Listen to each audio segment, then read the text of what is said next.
नमस्कार प्रिय मित्रों, YouTube के इस ऑनलाइन प्लेटफॉर्म पे आप सभी का स्वागत है।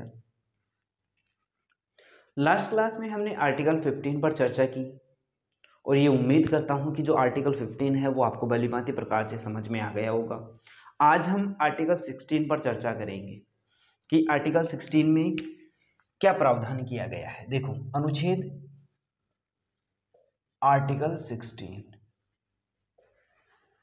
आर्टिकल 16 के बारे में हम पढ़ते हैं। देखो, आर्टिकल 16 का जो क्लोज 1 है, क्लोज 2 है, क्लोज 3 है, क्लोज 4 है और क्लोज 5। आर्टिकल 16 जो है वो कई क्लोज में बटा हुआ है।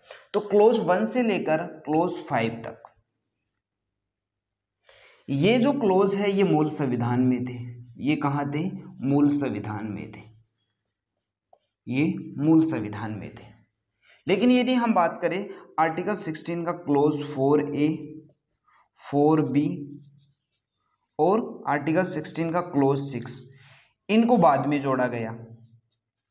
इनको बाद में जोड़ा गया। ठीक है, तो ये मूल संविधान में थे, इनको बाद में जोड़ा गया। शुरुआत करते हैं हम आर्टिकल 16 का जो क्लोज 1 है वहां से। देखो,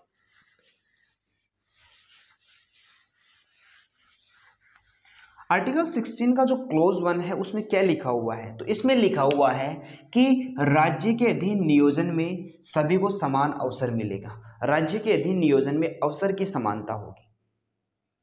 क्या लिखा हुआ है? कि नियोजन में अवसर की समानता होगी। क्या लिखा हुआ है? नियोजन में अवसर की समानता, अवसर की समानता, ऐसा लिखा हुआ है। राज्य के अधीन नियोजन में अवसर की समानता होगी। नियोजन में अवसर की समानता का मतलब है, सीधा सा अर्थ यह है कि सरकारी नौकरियों में सभी को समान अवसर मिलेगा। सरकारी नौकरियों में सभी को अवसर की समानता प्राप्त होगी।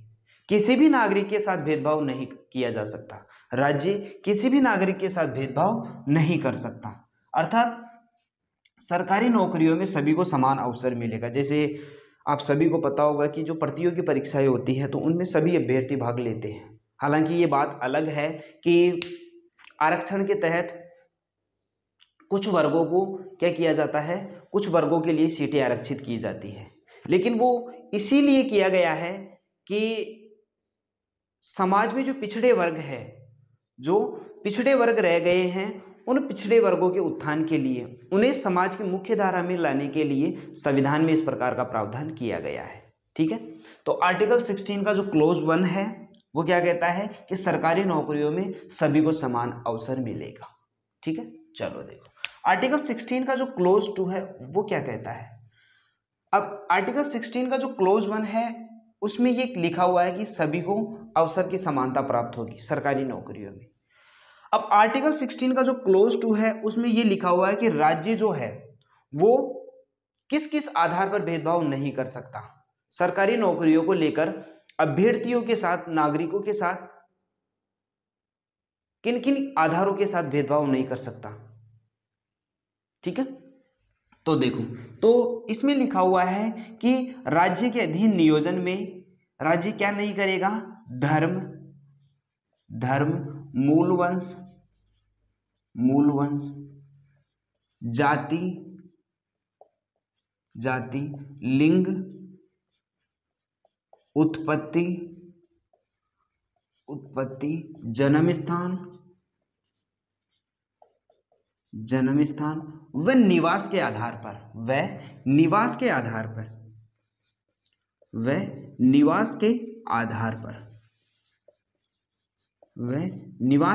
पर राज्य क्या नहीं करेगा? नागरिकों के साथ भेदभाव नहीं करेगा। राज्य भेदभाव नहीं करेगा। तो आर्टिकल 16 का क्लोज 1 है उसमें ये लिखा हुआ है कि सरकारी नौकरियों में सभी को समान अवसर मिलेगा। लेकिन आर्टिकल 16 का जो क्लोज 2 है उसमें ये बताया गया है कि राज्य किन किन आधारों के अनुसार भेदभाव नहीं कर सकता। वो कौन से आधार है जिनको ध्यान में रखते हुए राज्य किसी नागरिक के साथ भेदभाव नहीं कर सकता।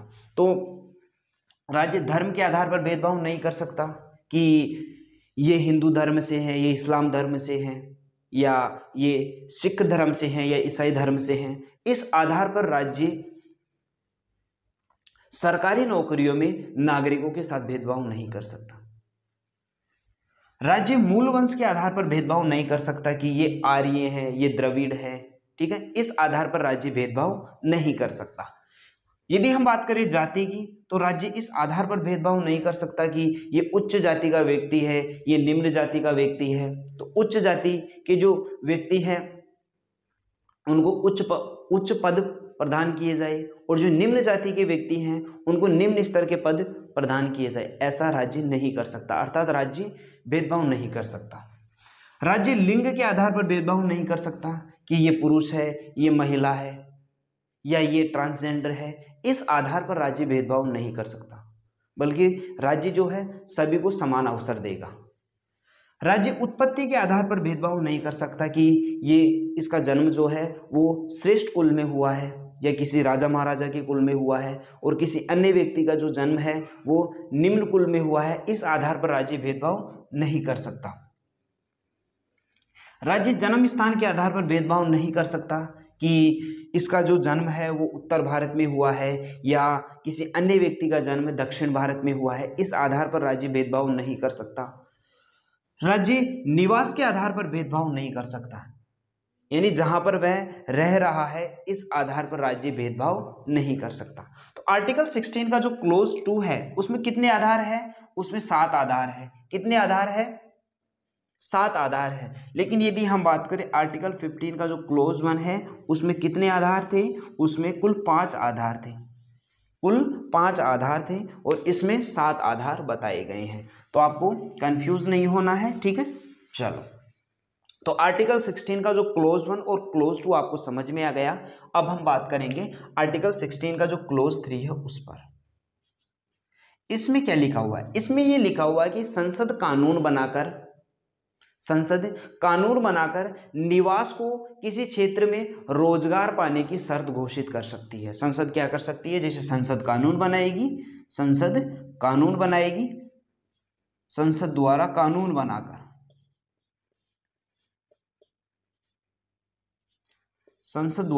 कानून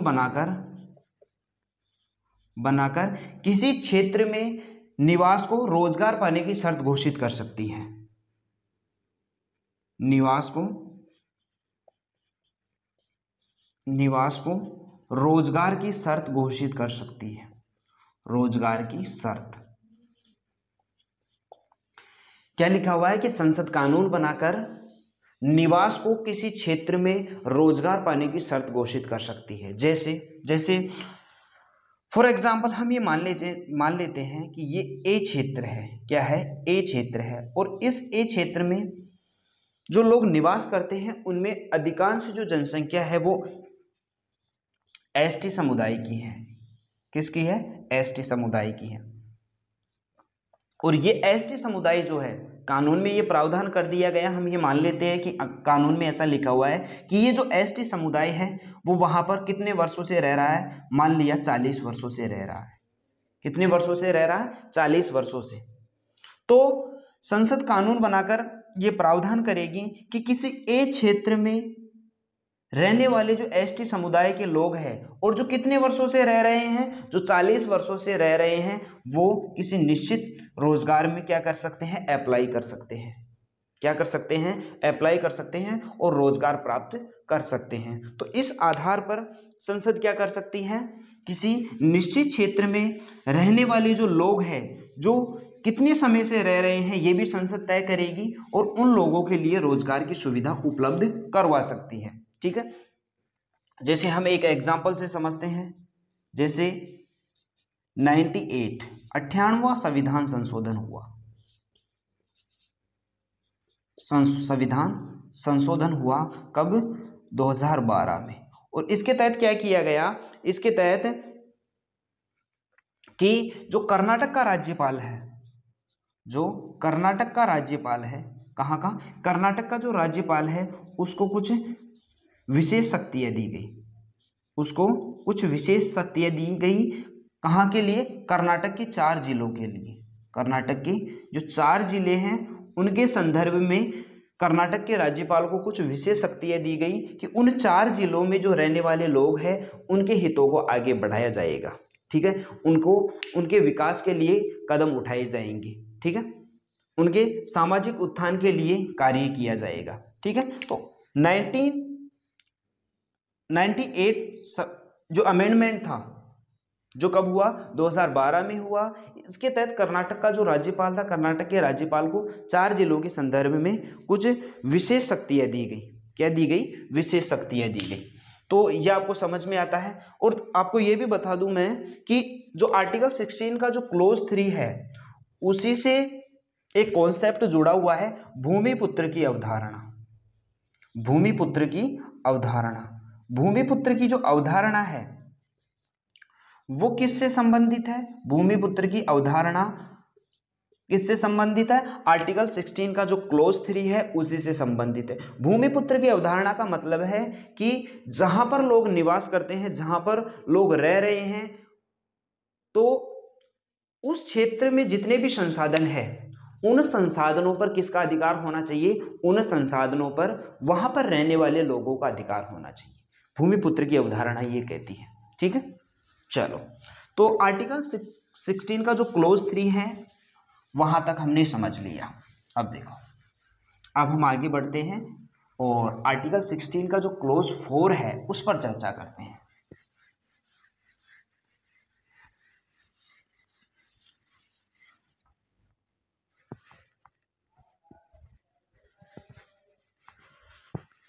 चलो देखो, आर्टिकल 16 का जो क्लोज 4 है उसमें क्या लिखा हुआ है? आर्टिकल 16 का क्लोज 4, आर्टिकल 16 का क्लोज 4, इसमें क्या लिखा हुआ? इसमें ये लिखा हुआ है कि राज्य नागरिकों के पिछड़े वर्गों के लिए आरक्षण की व्यवस्था कर सकता है।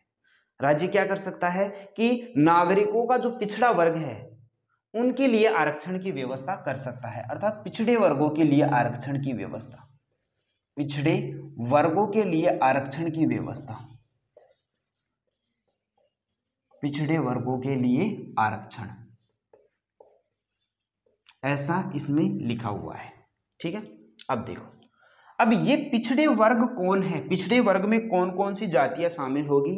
पिछड़ा वर्ग कौन है? पिछड़े वर्ग को आरंभ में संविधान में परिभाषित नहीं किया गया। इसको संविधान में परिभाषित नहीं किया गया कि पिछड़ा वर्ग कौन है, इसको परिभाषित नहीं किया गया कि पिछड़ा वर्ग कौन है। तो फिर पिछड़ा वर्ग किसको माना जाए? तो इसके लिए क्या व्यवस्था की गई थी कि हमारे संविधान में एक आर्टिकल है, आर्टिकल 340, अनुच्छेद 340। इसमें यह लिखा हुआ है कि राज्य जो है, राष्ट्रपति जो है, राष्ट्रपति क्या करेंगे? एक आयोग का गठन करेंगे। इसमें क्या लिखा हुआ है कि संविधान लागू होने के बाद राष्ट्रपति क्या करेंगे? 5 वर्षों के अंदर एक आयोग का गठन करेंगे।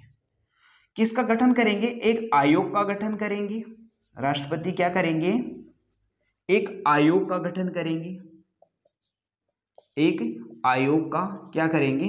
गठन करेंगे। और इस आयोग का कार्य क्या होगा? तो इस आयोग का कार्य होगा कि पिछड़ा वर्ग कौन है, पिछड़े वर्गों की पहचान करनी है। पिछड़े वर्गों की पहचान, पिछड़े वर्गों की पहचान। तो राष्ट्रपति क्या करेंगे? एक आयोग का गठन करेंगे और उस आयोग का कार्य होगा कि वो पिछड़े वर्गों का, पिछड़े वर्ग जो हैं उनकी पहचान करेगा, पिछड़े वर्गों की पहचान करेगा। तो इस प्रकार का प्रावधान हमारे संविधान में किया गया। अब ये प्रावधान किया गया तो 1953 में क्या किया गया? प्रथम पिछड़ा वर्ग आयोग बनाया गया। कौन सा? प्रथम पिछड़ा वर्ग आयोग, प्रथम पिछड़ा वर्ग आयोग, वर्ग आयोग, वर्ग आयोग। अब किसकी अध्यक्षता में बनाया गया? काका कालेलकर की अध्यक्षता में ये आयोग गठित किया गया। इसीलिए इस आयोग को क्या कहते हैं? इस आयोग को कहते हैं, इस आयोग को काका कालेलकर आयोग भी कहते हैं। काका कालेलकर आयोग, काका कालेलकर आयोग भी कहते हैं। काका कालेलकर आयोग भी कहते हैं। ठीक है, तो कब बनाया गया? पहली बार 1953 में प्रथम पिछड़ा वर्ग आयोग का गठन किया गया। एक मिनट दोस्तों,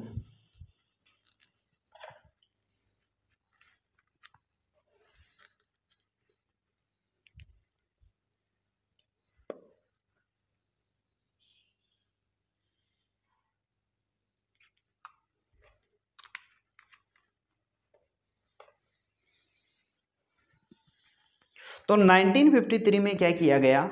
प्रथम पिछड़ा वर्ग आयोग का गठन किया गया, जिसे हम काका कालेलकर आयोग भी कहते हैं। ठीक है, यहां तक हमें समझ में आता है। अब ये जो आयोग था, जो काका कालेलकर आयोग था, इसने क्या की? इसने भारत सरकार को रिपोर्ट दी और कुछ सिफारिशें की। क्या की? सिफारिशें की। सिफारिशें की यहां लिख देते हैं कि काका कालेलकर आयोग ने क्या की? सिफारिश की। और क्या सिफारिश की? तो काका कालेलकर आयोग ने सिफारिश की कि जाति को पिछड़ा माना जाए। किसको पिछड़ा माना जाए? जाति क्या है? जाति को पिछड़ा माना जाए, अर्थात पिछड़ेपन का आधार क्या है? जाति है। ऐसा किसने स्वीकार किया?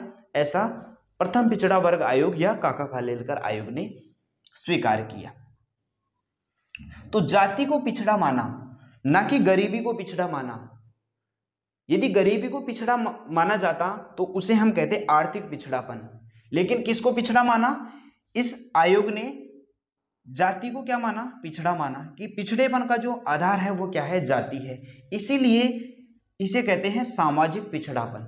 क्या कहते हैं? सामाजिक पिछड़ापन कहते हैं। ठीक है, तो ये जो आयोग था, इसने पिछड़ेपन का जो आधार है वो जाति को माना। इसी वजह से इस आयोग ने जो सिफारिशें की थी, उन सिफारिशों को भारत सरकार ने स्वीकार नहीं किया। अर्थात नेहरू जी के नेतृत्व वाली जो कांग्रेस सरकार थी, उन्होंने इस आयोग की सिफारिशों को स्वीकार नहीं किया।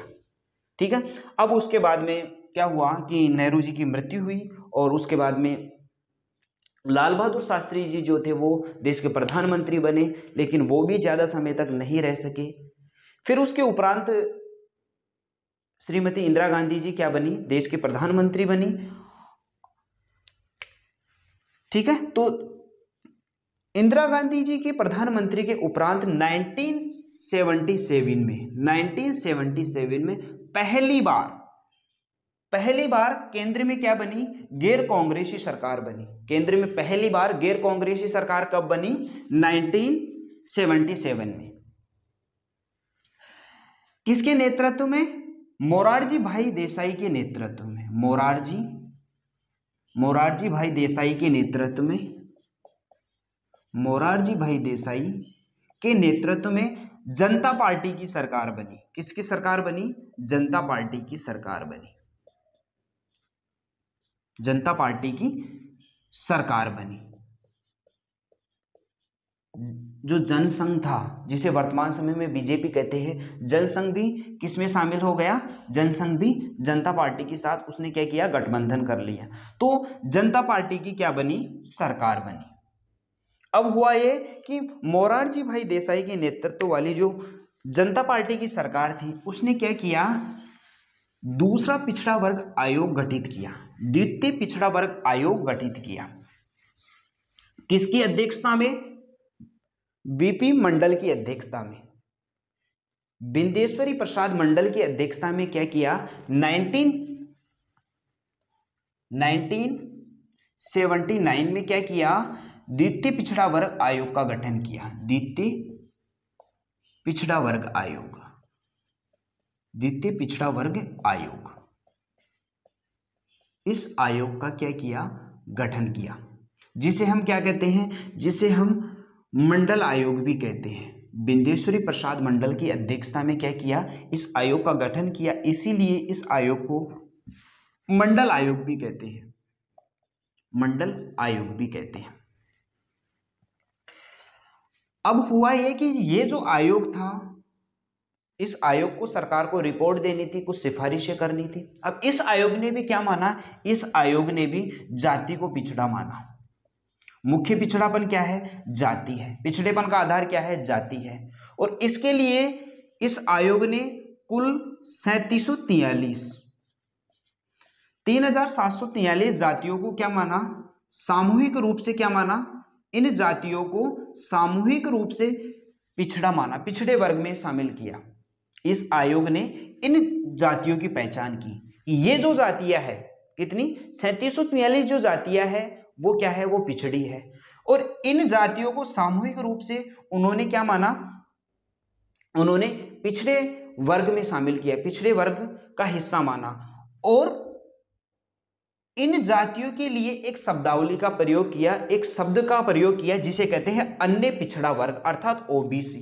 क्या कहते हैं, ओबीसी। इस आयोग ने इतनी जातियों की पहचान की और यह स्वीकार किया कि ये जो जातियां हैं वो पिछड़ी है, और इन जातियों के लिए एक शब्द प्रयोग किया, एक शब्दावली का प्रयोग किया जिसे कहते हैं हम ओबीसी या अन्य पिछड़ा वर्ग। ठीक है। और इस आयोग ने यह सिफारिश की कि जो ओबीसी है उसको कितना आरक्षण दिया जाए, 27% आरक्षण दिया जाए। लेकिन हुआ ये कि ये जो आयोग था इसने अपनी रिपोर्ट कब दी, 1980 में। कब बना ये बना 1979 में, और इसने अपनी रिपोर्ट दी 1980 में। जब इसने 1980 में अपनी रिपोर्ट दी उस समय केंद्र में क्या थी, मोरारजी भाई देसाई की सरकार गिर चुकी थी और पुनः इंदिरा गांधी की सरकार बन चुकी थी। अब इंदिरा गांधी की सरकार ने क्या किया, इस आयोग की जो सिफारिशें थी, इस आयोग ने जो सिफारिशें की थी उन सिफारिशों पर ध्यान नहीं दिया, उन सिफारिशों पर ध्यान नहीं दिया। और इसी वजह से क्या हुआ कि जो 27% आरक्षण की जो बात की गई थी उसको लागू नहीं किया गया। तो इसे कब लागू किया गया, अब इस पर हम आगे बढ़ते हैं। देखो, अब देखो, इसे लागू किया गया 1990 में। 1990 में विश्वनाथ प्रताप सिंह की सरकार थी। केंद्र में किसकी सरकार थी, विश्वनाथ प्रताप सिंह की सरकार थी, वीपी सिंह की सरकार थी, वीपी सिंह की सरकार थी, विश्वनाथ प्रताप सिंह की सरकार थी। और इस सरकार ने क्या किया, 1980 में मंडल आयोग ने जो सिफारिशें की थी उन सिफारिशों को लागू कर दिया गया। और क्या किया कि जो ओबीसी था, ओबीसी को क्या किया, 27% आरक्षण दे दिया। 27% रिजर्वेशन की व्यवस्था किसके लिए की, ओबीसी के लिए की। किसकी सरकार ने, विश्वनाथ प्रताप सिंह की सरकार ने। अर्थात मंडल आयोग की सिफारिशों को लागू कर दिया गया और ओबीसी को 27% आरक्षण दे दिया गया। अब हुआ ये कि ये जो 27% आरक्षण दिया गया, इस आरक्षण को न्यायालय में चुनौती दी गई। किसके द्वारा, इंदिरा साहनी के द्वारा। इंदिरा साहनी ने क्या किया, इंदिरा साहनी ने ओबीसी को जो आरक्षण दिया, 27% जो आरक्षण दिया गया, इस आरक्षण की व्यवस्था को इंदिरा साहनी ने न्यायपालिका में, हमारे न्यायालय में क्या की, सुप्रीम कोर्ट में चुनौती दे दी। क्या दी, सुप्रीम कोर्ट में चुनौती दी। ठीक है, यहां तक हमें समझ में आता है। तो 1990 तक स्थिति कैसी थी कि ओबीसी को 27% आरक्षण मिल चुका है। अब देखो, एससी को 15% आरक्षण, एसटी को 7.5% आरक्षण और ओबीसी को 27% आरक्षण, यानी कुल मिलाकर कितना आरक्षण हुआ, 49.5% आरक्षण की व्यवस्था कंप्लीट हो चुकी थी। यहां तक हमें समझ में आता है। अब देखो आगे की कहानी क्या है, उस पर हम चर्चा करते हैं।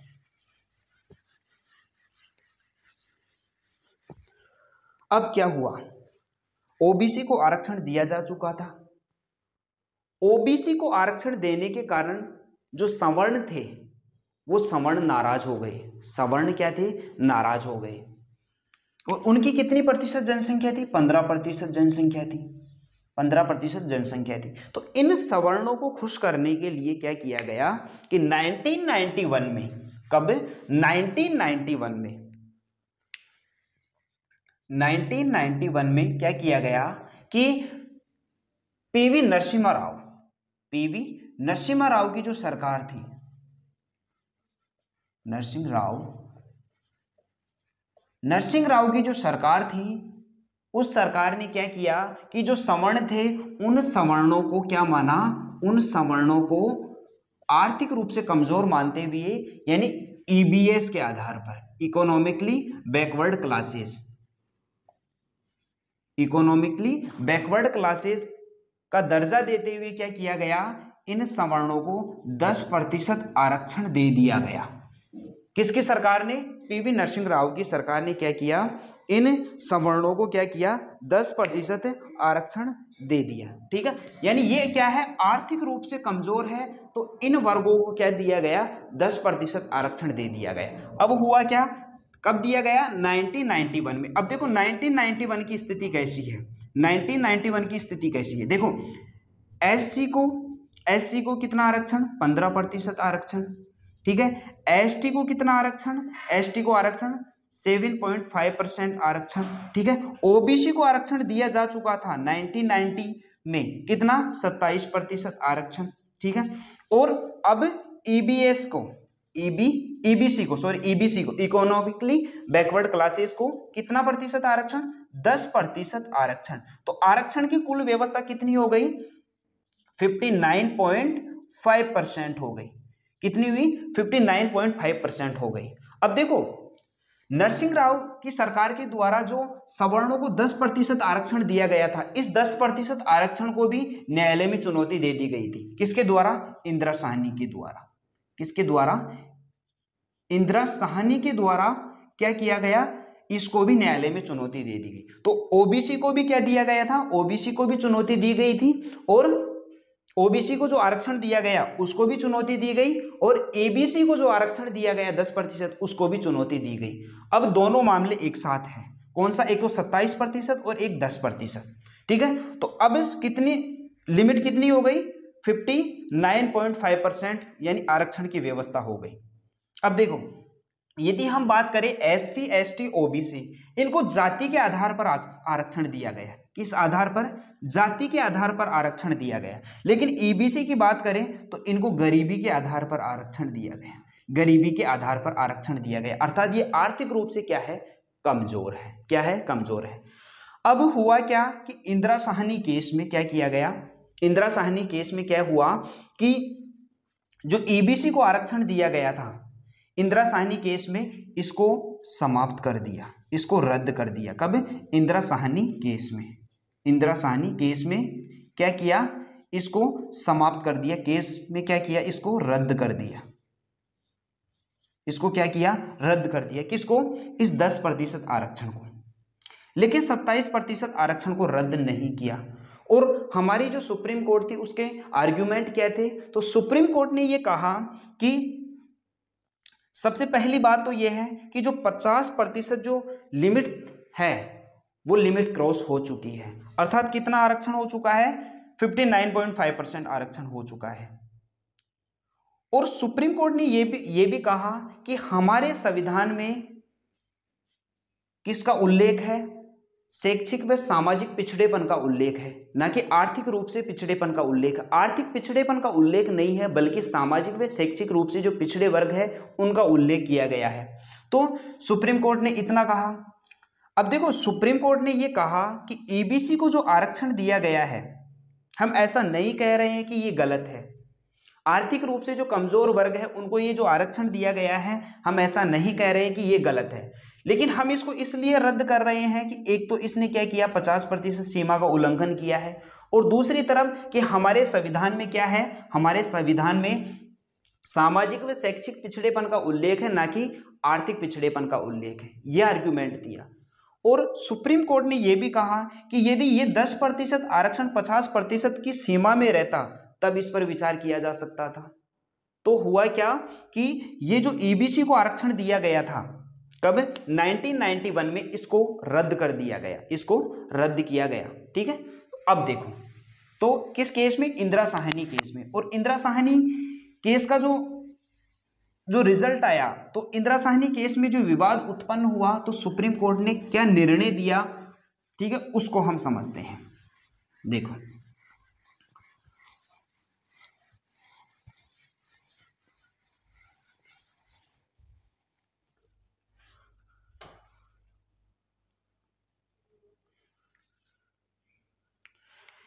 Indira Sahni case, Indira Sahni case, Indira Sahni case कब? 1992।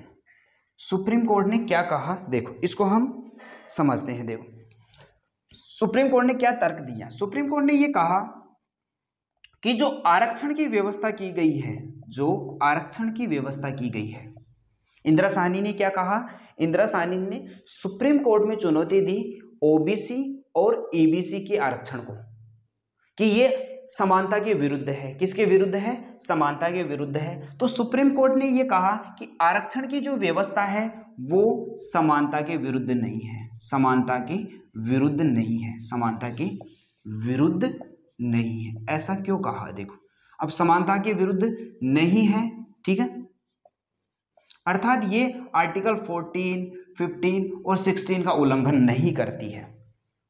तो सुप्रीम कोर्ट ने ये तर्क दिया कि समाज में कुछ ऐसे वर्ग है, कुछ वर्ग ऐसे हैं जो पिछड़े रह गए हैं, जो क्या है, जो समाज की मुख्य धारा से पीछे छूट गए हैं। तो उन्हें समाज की मुख्य धारा से जोड़ने के लिए, उनका सामाजिक उत्थान करने के लिए, उनका विकास करने के लिए उनको उनके लिए इस प्रकार की व्यवस्था करनी होगी। तो ये जो है ये समानता के विरुद्ध नहीं है। तो पहले क्या करना होगा? सभी को समान करना होगा। सुप्रीम कोर्ट ने ये कहा कि एक तो उच्च वर्ग है, एक तो उच्च पायदान पर लोग हैं और एक निम्न पायदान पर लोग हैं, तो सभी को क्या करना होगा? बराबर लाना होगा।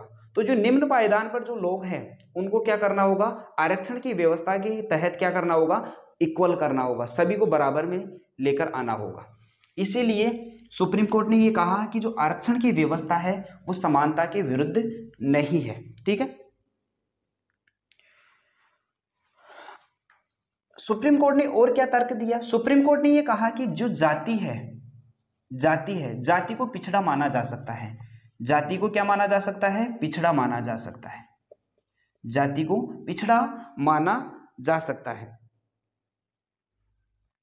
यानी जाति के आधार पर जो आरक्षण की व्यवस्था की गई है, जाति क्या है? पिछड़ी है, तो पिछड़ेपन के आधार पर क्या कि आरक्षण को क्या माना गया? आरक्षण को आधार माना जा सकता है। क्यों? क्योंकि समाज में जो है वो मुख्य पिछड़ापन क्या है? सामाजिक पिछड़ापन है। समाज में मुख्य पिछड़ापन क्या है? सामाजिक पिछड़ापन है। ऐसा कौन स्वीकार करती है? ऐसा हमारी न्यायपालिका। सामाजिक पिछड़ापन है, सामाजिक पिछड़ापन है। सुप्रीम कोर्ट ने क्या तर्क दिया? सुप्रीम कोर्ट ने यह कहा कि जाति जो है, जाति को क्या माना जा सकता है? आरक्षण का आधार माना जा सकता है, क्योंकि हमारे समाज में मुख्य पिछड़ापन जो है वो सामाजिक पिछड़ापन है। खैर आज तो नहीं, लेकिन जिस दौरान सुप्रीम कोर्ट बात कर रहा है 1992 में, उस समय क्या था कि जाति जो थी वो पिछड़ी मानी जाती थी। जाति के आधार पर भेदभाव किया जा सकता था, जाति के आधार पर भेदभाव किया जाता था, ठीक है। तो उस दौरान जाति जो थी वो पिछड़ेपन का आधार थी, ठीक है। तो ऐसा सुप्रीम कोर्ट ने क्या किया? स्वीकार किया, ठीक है। और क्या कहा? देखो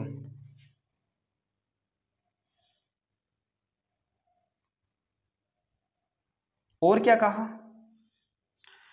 सुप्रीम कोर्ट ने यह कहा कि ओबीसी के लिए आरक्षण की व्यवस्था सही है। ओबीसी के लिए क्या है? आरक्षण की व्यवस्था सही है, लेकिन ओबीसी में वह वर्ग जो साधन संपन्न है, जो साधन संपन्न है, ओबीसी में जो साधन संपन्न जो तबका है, जिसे सुप्रीम कोर्ट ने क्या नाम दिया? Creamy layer. क्या नाम दिया? Creamy layer. क्या नाम दिया? Creamy layer. इस क्रीमी लेयर को लाभ नहीं मिलेगा, आरक्षण का लाभ नहीं मिलेगा। क्या नहीं मिलेगा? आरक्षण का लाभ नहीं मिलेगा, ठीक है। अब क्रीमी लेयर शब्द जो है उसका उल्लेख संविधान में नहीं है, ये सुप्रीम कोर्ट ने ये शब्द दिया है, सुप्रीम कोर्ट की ये देन है। तो सुप्रीम कोर्ट ने ये कहा कि ओबीसी की जो साधन संपन्न जो तबके हैं, जिसे हम क्रीमी लेयर कहते हैं, क्रीमी लेयर को आरक्षण का लाभ नहीं मिलेगा, आरक्षण का लाभ नहीं मिलेगा। अर्थात इसका मतलब यह है कि सबल को विशेषाधिकार प्राप्त नहीं होंगे, सबल को विशेषाधिकार प्राप्त नहीं होंगे, अर्थात विशेषाधिकार का सृजन नहीं किया जाएगा। हमने आर्टिकल 14 में समझा कि विशेषाधिकार नहीं होंगे। जब विशेषाधिकार नहीं होंगे इसका मतलब कि कानून का शासन होगा। ठीक है, तो इतना ये सुप्रीम कोर्ट ने कहा कि जो ओबीसी है, ओबीसी के जो साधन संपन्न जो हिस्से हैं जिसे क्रीमी कहते हैं, उसको आरक्षण का लाभ नहीं मिलेगा। ठीक है, और क्या कहा, तो न्यायालय ने ये कहा, इसको मिटा देते हैं, कि क्रीमी कौन है, क्रीमी कौन है, इसकी पहचान करने के लिए भारत सरकार क्या करे, एक आयोग का गठन करे। भारत सरकार क्या करे, एक आयोग का गठन करे। और हमारी जो सुप्रीम कोर्ट थी उसने भारत सरकार को निर्देश दिया कि आप क्रीमी की पहचान के लिए एक आयोग का गठन करें, पिछड़े वर्ग आयोग का गठन करें, एक पिछड़ा वर्ग आयोग बनाया जाए। और वह पिछड़ा वर्ग आयोग क्या करेगा, वो क्रीमी की पहचान करेगा। क्या करेगा, क्रीमी की पहचान करेगा। तो इसके बाद हुआ क्या कि भारत सरकार ने क्या किया, भारत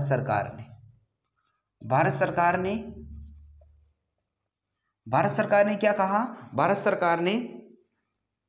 सरकार ने पिछड़ा वर्ग आयोग गठित किया, पिछड़ा वर्ग आयोग गठित किया, पिछड़ा वर्ग आयोग गठित किया। कब किया, 1993 में। कब किया, 1993 में। ठीक है, ये इसको 1993 में गठित किया। अब आप सभी को पता होगा कि अभी क्या हुआ था, 102वां संविधान संशोधन। 102वें संविधान संशोधन के तहत क्या किया, 102वें संविधान संशोधन के तहत इसको संवैधानिक दर्जा दे दिया गया। संवैधानिक के तहत संवैधानिक दर्जा, इसको संवैधानिक दर्जा दिया गया। ठीक है, तो भारत सरकार ने क्या किया, पिछड़ा वर्ग आयोग का गठन किया। कब, 1993 में। लेकिन 102वें संविधान संशोधन के तहत क्या किया, इसको संवैधानिक दर्जा दे दिया गया। ठीक है, अब ये क्या है, एक संवैधानिक निकाय है, एक संवैधानिक बॉडी है। ठीक है, एक क्या है, संवैधानिक बॉडी है।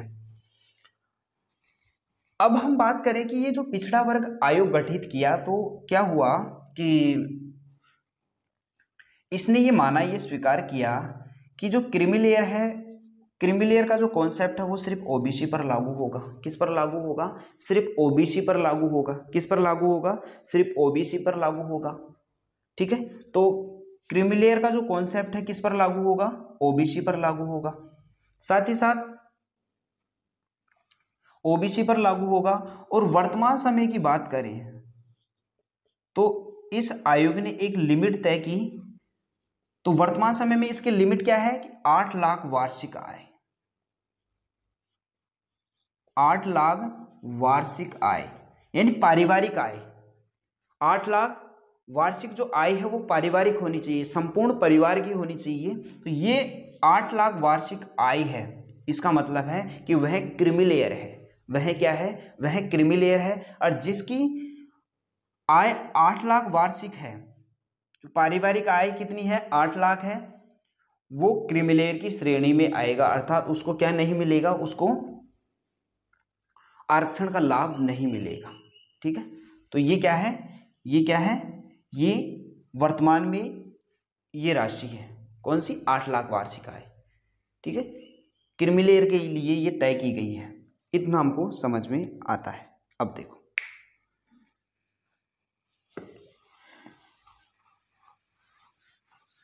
सुप्रीम कोर्ट ने और क्या कहा, देखो इसको समझ लें। सुप्रीम कोर्ट ने ये कहा, इंदिरा साहनी केस में ये कहा कि आरक्षण की जो अधिकतम सीमा है, कितनी, अधिकतम सीमा, अधिकतम जो सीमा है वो कितनी होगी, 50% होगी। कितनी होगी, 50% होगी। यानी 50% को क्रॉस नहीं किया जा सकता।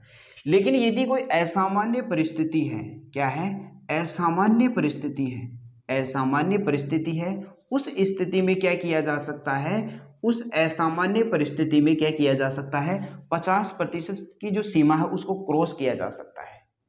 लेकिन परिस्थिति कैसी होनी चाहिए, असामान्य। ठीक है, ऐसा सुप्रीम कोर्ट ने कहा। अर्थात ये कहा कि 50% की सीमा को क्रॉस नहीं किया जा सकता। और क्या कहा सुप्रीम कोर्ट ने? सुप्रीम कोर्ट ने यह कहा कि पदोन्नति में आरक्षण की व्यवस्था नहीं होगी। पदोन्नति में, प्रमोशन में आरक्षण नहीं होगा। प्रमोशन में आरक्षण नहीं होगा। प्रमोशन में आरक्षण नहीं होगा। सिर्फ आरंभिक नियुक्ति में ही क्या होगा? आरक्षण की व्यवस्था होगी। आरंभ में जब नियुक्ति मिलेगी, आरंभिक जो नियुक्ति है, आरंभिक जो नियुक्ति है उसके संदर्भ में ही आरक्षण की व्यवस्था होगी। ठीक है, पदोन्नति में आरक्षण नहीं होगा, लेकिन आरंभिक जो नियुक्ति है उसमें आरक्षण होगा, उसके लिए आरक्षण की व्यवस्था होगी। ऐसा किसने कहा? ऐसा सुप्रीम कोर्ट ने कहा। इसका मतलब कि प्रमोशन में, यानी एक बार व्यक्ति क्या बन गया, जब एक बार व्यक्ति किसी सार्वजनिक पद को प्राप्त कर लेता है तो अब प्रमोशन में आरक्षण नहीं होगा। प्रमोशन में आरक्षण नहीं होगा, सिर्फ आरंभिक नियुक्ति की वह उसकी नियुक्ति हो चुकी है, उसी आधार पर आरक्षण की व्यवस्था होगी। ठीक है, अब देखो और क्या कहा सुप्रीम कोर्ट ने? यह कहा कि आरक्षण का क्या किया जा सकता है? न्यायिक पुनरावलोकन किया जा सकता है। न्यायिक पुनरावलोकन, न्यायिक पुनरावलोकन किया जा सकता है। अर्थात आरक्षण की जो व्यवस्था है उसे सुप्रीम कोर्ट क्या कर सकता है? पुनः देख सकता है। क्या कर सकता है? उसे पुनः देख सकता है। अर्थात इसका न्यायिक पुनरावलोकन किया जा सकता है। ठीक है, इतना हमको समझ में आता है। ठीक है, तो आज हमने क्या समझा? आज हमने आर्टिकल 16 का क्लोज 1, क्लोज 2, क्लोज 3 और क्लोज 4। क्लोज 4 में हमने ये चर्चा कर ली। क्लोज 4 में ये लिखा हुआ है कि राज्य जो है वो नागरिकों के पिछड़े वर्गों के लिए आरक्षण की व्यवस्था करेगा। अब पिछड़े वर्गों को परिभाषित नहीं किया गया था, लेकिन हमने ये देखा कि किस प्रकार से आयोग गठित किए गए। फिर ओबीसी को आरक्षण दिया गया 1990 में, 27% आरक्षण। इस 27% आरक्षण को इंदिरा साहनी ने क्या किया? न्यायपालिका में चुनौती दे दी। फिर 1991 में पीवी नरसिम्हा राव की सरकार ने क्या किया? सवर्णों को ईबीसी के आधार पर, इकोनॉमिकली बैकवर्ड क्लासेस के आधार पर 10% आरक्षण दे दिया। अब इसको भी इंदिरा साहनी ने क्या किया? न्यायालय में चुनौती दे दी। ठीक है, फिर उसके बाद में सुप्रीम कोर्ट ने किस प्रकार से अपने आर्ग्यूमेंट दिए, सुप्रीम कोर्ट ने क्या कहा, उन सभी के बारे में हमने ये समझ लिया है। सभी बातों को इन विषय बिंदुओं के अंतर्गत हमने समझ लिया है। ठीक है, तो इतना आपको समझ में आता है। तो आज की क्लास को हम यहीं पे विराम देते हैं। अब हम कल पदोन्नति में आरक्षण का मुद्दा क्या है, इन सभी बातों पर चर्चा करेंगे। ठीक है, तो आज की क्लास को हम यहीं पे विराम देते हैं। नमस्कार, जय हिंद।